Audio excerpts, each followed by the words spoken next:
is Matt Durrett. I am the coordinator of educational outreach and National History Day in Indiana at the Indiana Historical Society. Today I'm going to be talking about Jesse D. Bright, a Civil War era senator from Indiana who was the last senator to be expelled from the Senate. But first, I'm going to eat this habanero pepper. A lot of pepper.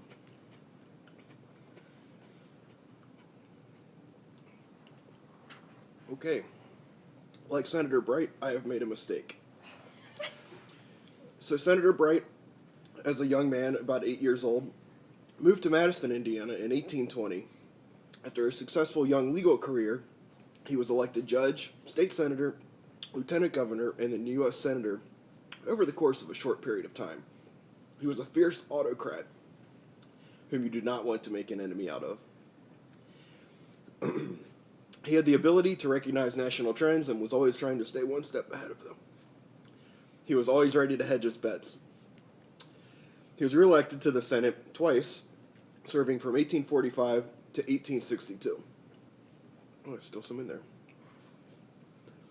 He held various committee seats, served as president pro tempore of the Senate, and even acting vice president before the Civil War.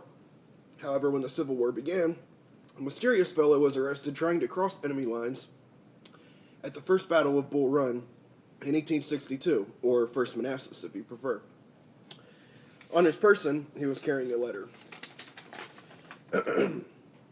Washington, March 1st, 1862. My dear sir, allow me to introduce to your acquaintance my friend, Thomas B. Lincoln of Texas.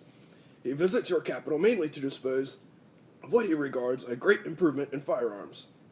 I recommend to your favorable consideration as a gentleman of first respectability and reliable in every respect. Very yours truly, Jesse D. Bright. To His Excellency, Jefferson Davis, President of the Confederation of States. Whew. To be fair, the letter was dated March 1861, before the outbreak of fighting, but it did recognize President Jefferson Davis. There's little question as to why the Confederacy would have been amassing arms at this point. He also owned Bright also owned a plantation in Kentucky which enslaved at least 20 people. Like many Northerners with political and economic interests, in the South he had hoped for a peaceful resolution, but he was sorely mistaken.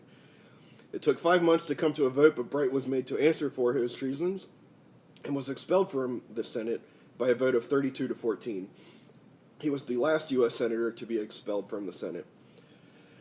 After expulsion, he launched a re-election bid yet again, but ultimately failed. After the war, he moved to Kentucky and invested in the budding West Virginia coal mining industry, which later made him another small fortune.